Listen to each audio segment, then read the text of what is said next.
Hey, Jason Rice here. Again, going live third day in a row for December 21 days of dealerships do's and don'ts. This is kind of one of those don'ts. And, I've been talking about, I think going into next year, CPO, you should be really strong in. Appraisals, you should be strong in. One thing I didn't mention, and I do think leasing is another area. Now, this is kind of a two or three tips in one. I do think leasing, I would get more and more into leasing and get 100% buy-in. You cannot just try leasing. I've heard a lot of dealers, oh, we tried that at our store, it didn't work out very well. What you need to be doing is get everybody bought in, sales staff to desking to F&I, under how leasing works. I was back when I started selling 97, it was probably 1998, 1999, our Ford store had a really good Ford rep come in, and it was during the half a car program.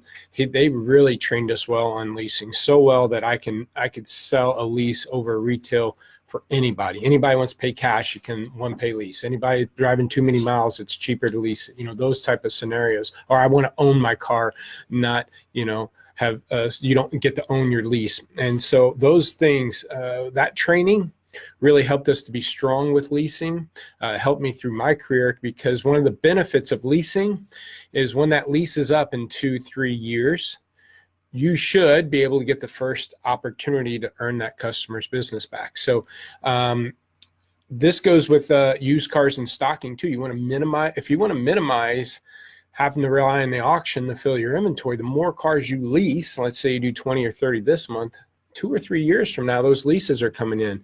And if you did 2 or 3, 20 or 30 each month, within 2, 3, 4 years down the road, you got a lot of lease returns coming in that you usually get the first shot in purchasing. Or nowadays with data mining tools like Auto Alert and stuff, you can be pulling these people a year early out of their lease. We did that. We had a Honda Odyssey that we were able to get out of that thing, I think 8 months early, and actually barely raise our price, get into a newer Pilot. And so we did it ourselves. The dealer didn't chase us, but we're looking to get out of the minivan.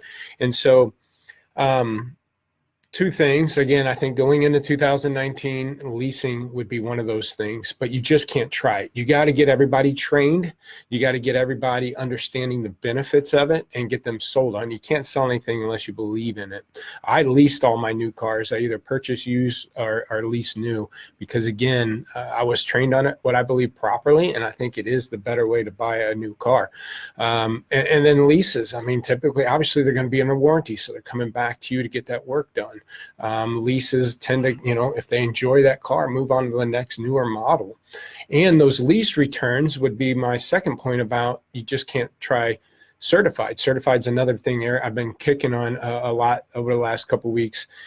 Get certified right into 2019, but take these lease returns and CPO them. Brian Benstock, I think I mentioned him yesterday, but I know at Paragon, they do an excellent job. He has some videos and some workshops I've seen him talking about. It's like an airport, you take it off, it flies around, comes back and lands, and you do it again. You get that car, you get it leased, you get it back in, you lease them a new car, you take that lease return, turn it into a CPO, which is a good switch car for new car customers. CPOs come back in for service because they're under warranty and so forth. And so it helps your stocking levels. But again, I think certified, pre-owned, and leasing kind of go hand in hand in the fact that I get a lot of dealers, oh, we tried that CPO or certified program, we just couldn't make much gross. Or we tried leasing, it just didn't, our clientele don't buy into it. I think it was more of the staff. And so CPO leasing, I think, should be huge and definitely on your radar. Yeah, I know, James, the residuals are horrible in some of these manufacturers. And those are the things, both with certified and the OEMs, you got to have the backing of the factory, not just in good residual programs, but for advertising and to get buy-in for the customers and stuff. And so if you can lease, don't be afraid, James, or anybody that's a Ford dealer, in reference to his comment there, don't be afraid to present numbers to the customers, though. Again, don't be afraid to get your sales staff to understand the benefits of it. If they happen to be bad residual values, that's fine, but still present the numbers. That's like having a bad pay customer think they're good pay and they actually have bad credit, and you got to present to them their payment. And you could still sell them that car just because it's not the payment that they thought, or maybe it's not as good as a rate. You still end up making those deals. And so leasing's the same thing. Maybe the residual isn't as good, but that payment could be pretty darn close to what the buy payment is, meaning a 60-month payment or 72-month payment. Those residuals, and if that payment's pretty close, you still, it's up to the customer to make that decision. Present those numbers, but get the staff to understand the benefit of it. So if the numbers do become good, you're ahead of the curve. So CPO, same thing, certified pre-owned. Get your people to understand the benefits of it, how it differs from reconditioning. It's not just we make sure there's 4 new tires on there, or 4 good tires. They got to match. We got to do factory parts. We got special rates, all those things, and the benefit of being under warranty, extended warranty, and how sometimes these warranties are sometimes better even than on the newer cars. So, but you just can't try it. I hear it too much. And the dealers that I mention that to and say, well, you just can't try it. You got to get it. They openly admit it a lot of times. Yeah, I don't think we got everybody on the same page, or didn't do enough training on it, and they agree. So this is a reason why I think I can talk about this, that there is a lack of buy-in on most of these products, certified and leasing, that end up failing at a dealership. They're the ones that admit to us, yeah, we only tried it for a month or 2, really didn't do much training.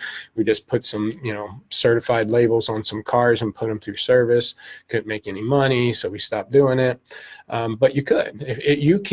You can make more money on these cars if we knew how to sell those cars, and how to switch customers from one to the other. You might ad lead them on a regular car at a cheaper price. They come in and say, oh, by the way, here's a certified. It's a little bit more money, but you get this, this, this, this, and this. So certified huge. I think leasing is a big opportunity for most stores. Those two kind of go hand in hand. I think if I can lease customers, get those leases back myself, I can make those CPO cars. Those CPOs, again, should be able to bring more revenue into the dealership overall based on, service work and so forth. And then you get these customers committed to this brand, you get them back into another similar vehicle and not lose them to conquest. So I hope this tip was helpful. And again, it's mostly don't just try these programs. I think these are something you really need to be looking at into 2019, especially if you're with a company that does have great certified program, even ones that have a challenging certified program. If new car sales do soften, and a new car customer thinking they can't afford a car, but the lease payment they can. If the lease payment is as good as buying a 2 or 3 year old used car, but they can buy a brand new one, lease it for the same kind of payment, that's, again, I think can help you with new car sales in 19 if they do line up. Hope this tip was helpful. Hit me up at jrice@lotpop.com. Free inventory evaluation. Again, no catch, because when we go over an inventory evaluation, we give you things that you can do yourself to get better. We also help dealers with internet process management. Again, how many leads you're getting, how many contacts per lead, who's doing the workload, who's not, what lead provider's working. So even though we have an inventory evaluator on our site, if you're interested in getting some help with BDC or internet process management, we can really help you there. I spent 8+ years selling cars to the internet, running internet departments, and my internet manager who does those calls has done the same kind of experience. As a matter of fact, he's gone to dealer school so he can run a store.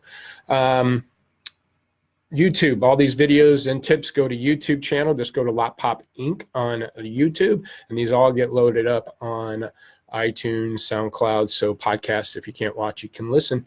Again, Jasen Rice, jrice@lotpop.com. Thanks.